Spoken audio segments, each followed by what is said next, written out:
السلام علیکم ورحمۃ اللہ وبرکاتہ نحمدہ ونصلی علی رسول الکریم۔ ناظرین کرام، یہ ہیں غیر مقلدین کے علامہ ناصر مدنی صاحب، جو کہا کرتے ہیں کہ میرا چاند مکھن ملائی۔ تو ان کو کچھ دن پہلے کوئی ہارٹ اٹیک ہوا، دل کا دورہ پڑا۔ اس کے بعد یہ جو آپ کو ویڈیو نظر آ رہی ہے آپ کے سامنے،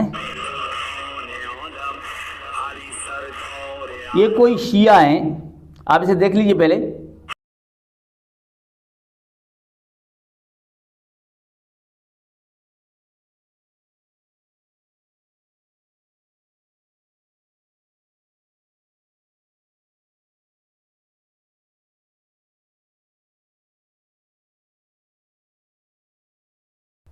تو ناظرین آپ نے دیکھا کہ اس کو ناصر مدنی کو کوئی شیعہ امام ضامن باندھ رہا ہے، اس کے ہاتھ میں امام ضامن باندھ رہا ہے۔ اب جب اسے کسی شیعہ نے امام ضامن باندھا تو انہوں نے قبول کیا نا اس چیز کو، یعنی باندھنے دیا۔ وہ خود چاہ رہے تھے کہ باندھے، وہ بڑے آرام سے وہ ہاتھ دیا، انہوں نے باندھا۔ اس کے بعد غیر مقلدین بڑے غصے میں آ گئے کہ بھائی انہوں نے یہ غلط کام کیا ہے، کوئی شرک کیا ہے۔ بہت سارے اعتراضات، بہت ساری باتیں سوشل میڈیا پر گردش کر رہی ہیں ناصر مدنی کے متعلق۔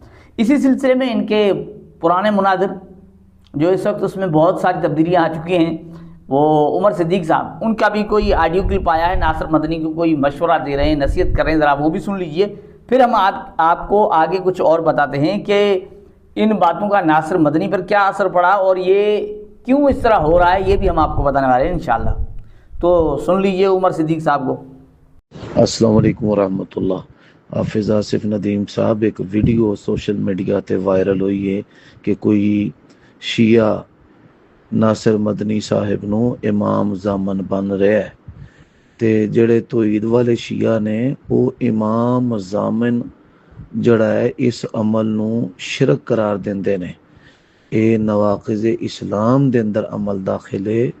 اگر تے ویڈیو اصلی ہے تحقیق کرو، اگر اصلی ناصر مدنی صاحب کو وہ کدھر ٹور پے ہو، اعلانیہ طور تے تو توبہ تے رجوع کرو، لا حول ولا قوت الا باللہ۔ اے بہت سنگین عمل ہے، ایدی تے شیعہ مذمت کردے نے تے اے تے غالی نصیری علی اللہ کہنے والے لوگ امام دے اندر جڑے الہی صفات مندے نے انہاں دا ایک کبھی فعل ہے۔ جڑے علم والے توحید والے شیعہ نے وہ بھی انہوں شرک قرار دیندے نے۔ جڑا عمل شیعہ دے نزدیک شرک ہے، اہل حدیث دے نزدیک، اہل سنت دے نزدیک جڑا ہے وہ شرک ہے۔ ایک کس پاسے ٹر پینے، ایدے نال تے بندے دا اسلام ہی ختم ہو جاتا ہے۔ اچھا بھائی، تو عمر صدیق کے نزدیک یہ جو نا اس طرح کا عمل جو نا وہ اسلام سے بھی بندے کو خارج کر دیتا ہے۔ ساتھ ساتھ انہوں نے کہا ہے کہ بھئی یہ تو جو توحید والے شیعہ ہیں ان کے نزدیک بھی یہ شرک ہے۔ بہرحال انہوں نے مشورہ دیا ہے کہ ناصر مدنی صاحب اعلانیہ توبہ کریں۔ تو عمر صدیق صاحب نے کہا اور غیر مقلدین نے بہت سارے اعتراضات کیے۔ اب اس کا اثر کیا پڑا ناصر مدنی صاحب کو، وہ بھی آپ نے ویڈیو دیکھی ہوگی کہ یہ ویڈیو انہوں نے جاری کی اس کے بعد۔ جی السلام علیکم، کیسے ہیں علماء کرام اور سارے جتنے ہمارے چاند مکھن ملائی ہیں۔ میں پیغام دیتا ہوں سب کو کہ زندگی کی ضمانت صرف اللہ کے پاس ہے۔ اللہ کے علاوہ کسی کے ہاتھ میں کسی کی زندگی کی ضمانت نہیں ہے، اور آیت الکرسی یہ حفاظت کی علامت ہے۔ تو کوئی بھی میرے پاس پتہ لینے آتا ہے، ہر ایک کا اپنا اپنا عقیدہ، اپنا اپنا طریقہ ہے۔ تو لہٰذا میں نے سب کو کہا کہ یہ اگر زندگی کی ضمانت ہے تو پھر ایک دن پہلے باندھنا چاہیے تھا کہ جمعے کا نقصان نہ ہوتا مجھے۔ تو لہٰذا یہ سارے جتنے ہمارے چاند مکھن ملائی اتنی جلدی یہ شہر پھیلانا نہ شروع کر دیا کریں۔ آپ کا علم، آپ کا توکل، اللہ آپ کو مبارک کرے، اور کسی سے پوچھ بھی لیا کرو۔ آپ کے گھر میں کوئی آئے گا چل کے تو آپ کو کیا پتہ کہ کیا کیا باتیں ہوئیں ادھر۔ تو آپ لوگ علم کا جو ہے نا پہاڑ لے کے کھڑے ہو جاتے ہیں۔ آپ کو آپ کا علم مبارک ہو، مگر کسی سے پوچھ بھی لیا کرو۔ کسی کے دکھ میں آپ شریک نہیں ہو سکتے تو اس طرح کی شر بھی نہ پھیلایا کریں۔ اللہ آپ کو ان جیسی شرارتوں سے محفوظ رکھے، اور آپ کو بھی کسی دن اس مشکل میں ڈالے، پھر آپ کو پتہ چلے آپ کے گھر کون کون آتا ہے اور آپ اس سے کیسا رویہ اختیار کرتے ہیں۔ اللہ آپ کو ہدایت عطا فرمائے شر پھیلانے والوں کو۔ یہ کوئی 1.5 منٹ کی ہے، تو اس میں وہ یہ کہنا چاہتے ہیں کہ بھی آپ کو پتہ نہیں ہوتا بیمار آدمی کے پاس بھی جو بیمار ہوتا ہے اس کے ساتھ کیا حالات ہوتے ہیں، تم بھی لوگ پتہ نہیں کہاں کہاں جاتے ہو، اس طرح کے یعنی ان کے کہنے کا مطلب ہے۔ اور غیر مقلدین بھی بہت سارے اس طرح کے شرک اور بدعقیدگیاں کرتے رہتے ہیں، آپ کو پتہ نہیں وہ باندھنے والا کیا ہے، یعنی اس طرح سے بہت ساری انہوں نے باتیں کہی ہیں۔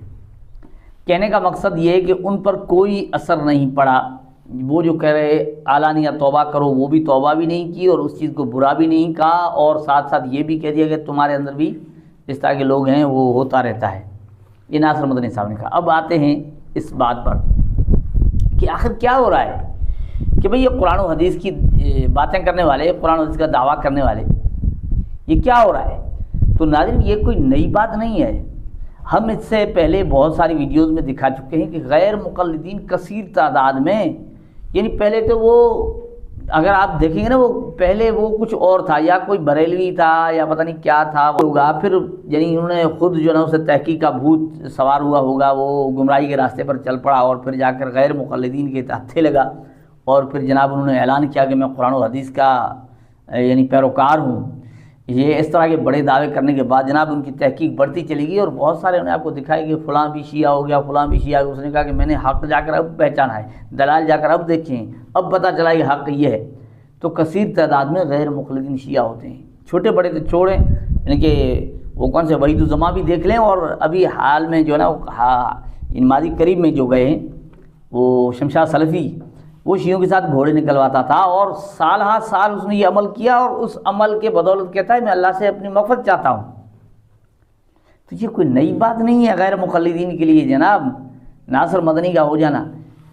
تو ہم ان لوگوں کو جو ان کے اس طرح کا یہ اچھا ٹاپک دیکھ کر دھوکہ کھاتے ہیں، یا وہ لوگ جو دفاع صحابہ کے سلسلے میں کام کرتے ہیں اور ان جیسے یعنی ان غیر مقلدین کو اپنے ساتھ لیتے ہیں، یعنی ان کا اتحادی سمجھ کر کام کرتے ہیں، ان کی یہ میں سمجھتا ہوں یہ ان کی خام خیالی ہے، یہ ان کی سوچ غلط ہے کہ یہ لوگ صحابہ کا دفاع کریں گے۔ نہیں، یہ آنے والے وقت میں یہ یکے بعد دیگرے ایک دوسرے کے پیچھے شیعہ ہوتے چلے جائیں گے اور صحابہ کے مخالف، کیونکہ بھئی جہاں صحابہ کا اتفاق ہے وہاں غیر مقلدین کا اتفاق نہیں۔ غیر مقلد تو صحابہ کی تحقیق پر اکتفا نہیں کرتا، وہ اعتماد ہی نہیں کرتا، لوگوں کو کہتا ہے کہ ہم اسلاف کے فہم کے مطابق قرآن و حدیث کو سمجھتے ہیں، لیکن پوچھو اسلاف کون؟ صحابہ کے بہت سارے ایسے مسائل موجود ہیں، بہت سارے مسائل واضح طور پر موجود ہیں، غیر مقلد مخالفت کرتے ہیں۔ تو یہ کوئی نئی چیز نہیں ہے۔ ہم ان لوگوں کو کہتے ہیں بھئی آپ ان جیسے لوگوں پر بھروسہ نہ کریں، اگر آپ کے اندر ہمت ہے تو آپ یعنی آپ اپنی ہمت دکھائیں، آپ کوشش کریں اللہ کی رضا خاطر، صحابہ کا دفاع کرنا چاہتے ہیں تو خود کریں۔ ان جیسے لوگوں کو یہ خود ان کے اندر صحابہ کی مخالفت بھری ہوئی ہے، آنے والے دنوں میں ویسے بھی شیعہ ہونے والے ہیں، تو ان کو چھوڑ دیں۔ اللہ جل جلالہ ہمیں ان غیر مقلدین کی حقیقت کو سمجھنے کی توفیق عطا فرمائے۔ السلام علیکم ورحمۃ اللہ وبرکاتہ۔